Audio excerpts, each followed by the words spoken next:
سلامونه د سکون رادیو درنو اوریدونکو او د خواله رسنیو درنو کتونکو ستړي مسئ جوړ تازه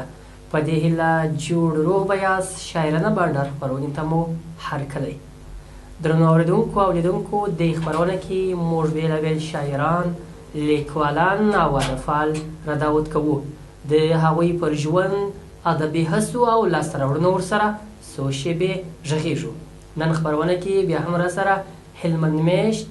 شعر کښونکی ښاغلی حافظ ادریس نعمان صاحب میلمه دی هیله ده خپرونه تر وروستۍ شېبو واورئ او خوند ورڅخه واخلئ له هر څه وړاندې ښاغلی نعمان صاحب تاسو ته هرکلی زما هم نیکې هیلې احترامات سلامونه قبول کړئ هیله ده تر څو بخیر راغلی یاست خپرونې ته بخیر راغلی ډېره زیاته مننه کور مو ودان ښاغلی نعمان صاحب چې زموږ دې ځانګړې خپرونې ته مو ځان حاضر کړ او راغلاست ښاغلی نعمان پیل به یې له دې وکړو چې حافظ ادریس نعمان څوک دی چیرې زیږېدلی دی څومره زده کړې ترسره کړي دي ان صاحب ډېره مننه چې موږ ته مو وخت راکوئ اصلي نوم مې حافظ ادریس نعمان ادریس مې نوم دی تخلص مې نعمان ډېر ښه نو اصل کې د هلمند ولایت چې پلار مې د هلمند ولایت مساقله ولسوالۍ دی او که وایم مور مې د لغمان ولایت ده الینګار ولسوالۍ ده نو ما چې ټول ژوند کړی دی لغمان او قندهار کې مې کړی دی هلمند کې مې ژوند نه دی کړی اوس تقریبا 3 کاله یا 3.5 کاله کېږي چې هلمند راغلی یو او تعلیم الحمدلله حفظ مې کړی دی بیا هم مدرسه مې څه نه څه ویلی دی خو مکتب 11 صنف پورې مکتب مې ویلی دی ډېر ښه ډېر ښه بس نو هیله ده نور هم خپلو زده کړو ته دوام ورکړئ د دیني زده کړو تر څنګ عصري برخه هم در سره تعقیب کړئ او زده کړو ته ادامه ورکړئ ښاغلی نعمان صاحب ولې مو شعر لیکل پیل کړل لامل څه و چې دې ډګر ته راغلاست ان صاحب که شعر لیکنه خو ډېر لاملونه لري یو لامل یې دا دی چې مثلا د ټولنې هغه کوم بدخوال چې مثلا په تېرو 20 کلونو کې چې که څه هم زه ماشوم وم خو ما ته دا احساس پیدا شو چې باید د شعر په ډګر کې یا د لیکوالۍ په ډګر کې یو پرمختګ باید وکړو پاتې نه شو که څه هم زه ډېر داسې ځای کې وم چې جګړې وې خو بیا هم ما شعر لیکنه نه ده پرېښې او له هغه وروسته بیا چې ما کله حفظ شروع کړی تقریبا زه 2 کلن وم حفظ مې شروع کړی نو د 2 کاله وروسته بیا زما څه شعر لیکنه پاتې شوه یعنې ما څه شاعري پاتې شوله بیا تقریبا د 12 یا 13 کلنۍ څخه بیا مې شاعري واپس شروع کړې ده ډېر ښه راځه نو ستا یو شعر به واورو هغه مینهوال چې زموږ دا ځانګړې خپرونه د سکون راډیو څخه اوري او ورسره څنګ کې د سوشل میډیا له لورې ګوري هغوی به هم ورڅخه کیف واخلي مننه صاحب زه چې شعر لیکم یعنې په شعر کې ډېر د پښتنو خوا نیسم چې پښتون قوم ما باندې ډېر ګران دی نو وایي په پښتو باندې لوی شوی یم پښتو زما دعا ده په پښتو باندې لوی شوی یم پښتو زما دعا ده په پښتو رب ته فریاد کوم پښتو زما ژړا ده ډېر عالي ډېر عالي په پښتو باندې لوی شوی یم پښتو زما دعا ده په پښتو رب ته فریاد کوم پښتو زما ژړا ده پس هغې یوې کعبې نه بس همدا زما کعبه ده پس هغې یوې کعبې نه بیا همدا زما کعبه ده زه پښتو ته عبادت کړم زما پښتو ته اقتدا ده او لکه شمع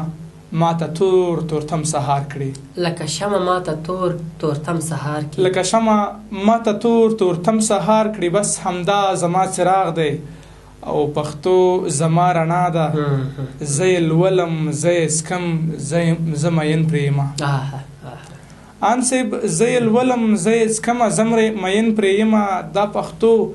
زما کتاب زما اوبه زما لیلا ډېر عالي ډېر عالي او کاش پښتون هم د پښتو رقم حاصل وای کاش پښتون هم د پښتو رقم حاصل وای کاش پښتون هم د پښتو رقم حاصل وای نه پښتون سم پښتونخوا شو نه پښتو په در آزاده کاش پښتون هم د پښتو رقم حاصل وای نه پښتون سم پښتونخوا شو نه پښتو په در آزاده او په قیامت کې به نعمان رب ته وایم په قیامت کې به نعمان رب ته وایم په قیامت کې به نعمان رب ته وایم زه خبرې په پښتو کړم ځکه دا پښتو زما ده ډېر ښایسته زه خبرې په پښتو کړم ځکه دا پښتو ډېر عالي ښاغلی نعمان صاحب کور دې ودان د شعرونو تعداد څومره دی نعمان تقریبا یعنی هغسې اټکل نشم کولی ځکه دا خو په اټکل باندې نه کېږي او لیکلي چې اوس راسره پراته دي تقریبا چې زه هغه شعر چې مثلا په یو ځای کې ویلی سمه یا په هغه شعر باندې زه ډاډه یم چې دا شعر سم دی یا هغه تقریبا 160 او 162 ته رسېږي کومه برخه مو په شعرو کې ډېره زیاته ده عشقي برخه محتوا یې ډېره ده وطني حماسي دې ته ورته نور کم تقریبا 10 یا 12 خپل په ما ټوله شاعري کړې ده 10 یا 12 مې حماسي لیکلي دي او نور چې دی تقریبا په دا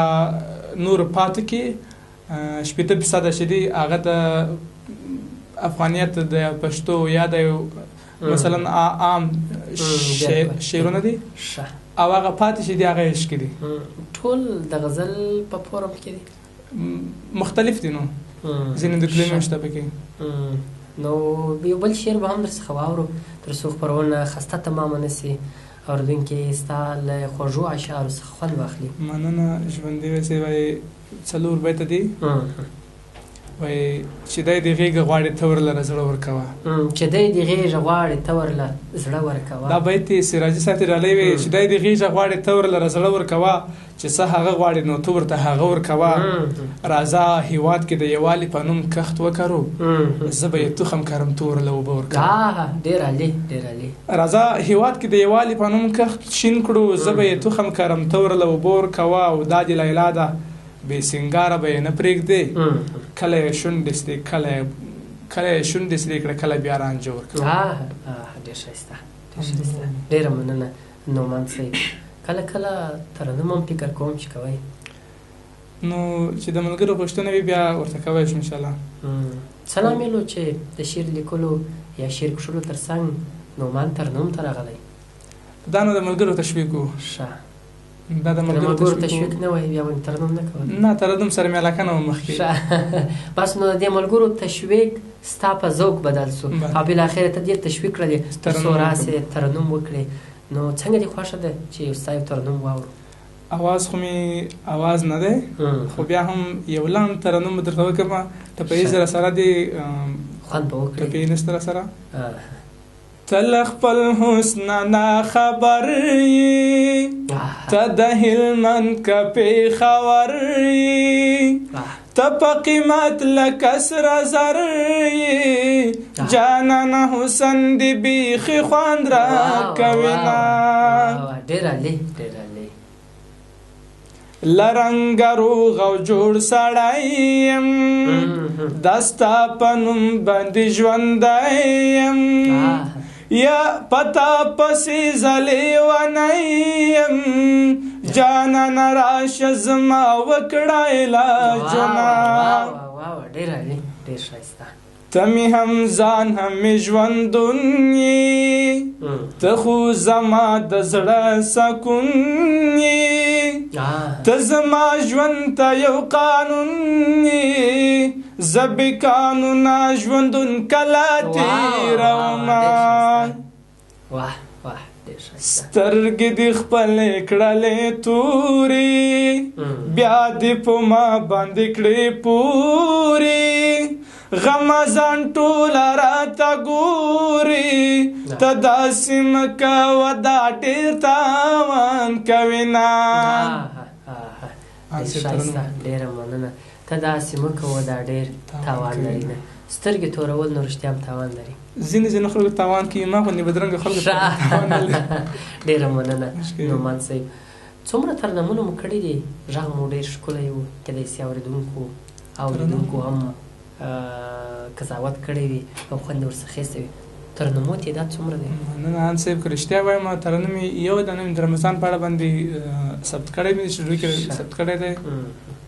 او یو ځای یو جلسه وه هغې ته تللی یم، نور ځای مې تر نن نه دی کړی. نو دا خو ته باید خپل ترنمون ته ادامه ورکړې تر څو درنه اورېدونکي لیدونکي ستا له دې خوږه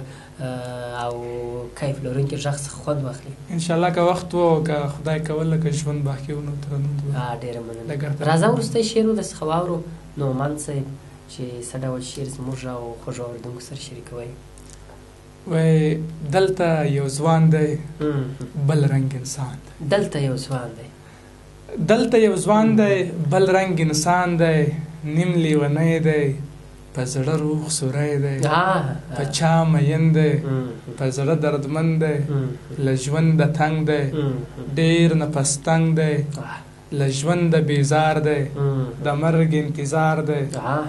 دښمن لري هم نه دښمن پرېږدي هم نه، رنګ غریب دی خوی عجیب دی په رنګ بلا دی په زړه پاچا دی، شیر او اشعار کار او کردار دی، اصل افغان دی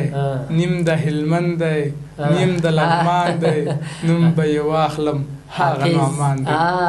هغه نعمان دی. ډېر ښایسته ډېر ښایسته. دا هغه زما کوم چې و مثلا دا زما ستا معرفت پکې و انشاءالله. دا دې کاش وختي راته ویلي وای. نو دا دی ښه ډېره مننه ډېر ښایسته. راځه وروستی پیغام به دې واورو. هغه کسان چې زموږ دا خپرونه ګوري په خاص ډول شاعران ملګري چې نوي د شعر شاعري ډګر ته راغلي وي څه باید وکړي؟ مننه صاحب ډېر ښایسته ځای اشاره وکړه. نو پیغام خو نه غواړم چې خلکو ته ورکړم په دې خاطر چې ته خپله پیغام ضرورت لرې. زه خپله پیغام ته ضرورت لرم. موږ او تاسې ټول پیغام ته ضرورت لرم. خو بیا هم یو خبره ده شاعران ته مې پیغام دی هغه دا چې شاعران ملګري باید که څه هم د شعر ډګر ته نه وي دانګل سوي، یعنې شعر ته نه وي راغلی وي، شعر او شاعري ته باید یو د بل او پښې ونه وهي. مثلا چې یو شاعر ډېر پرمختګ وکړي بل شاعر یې نسي زغملی،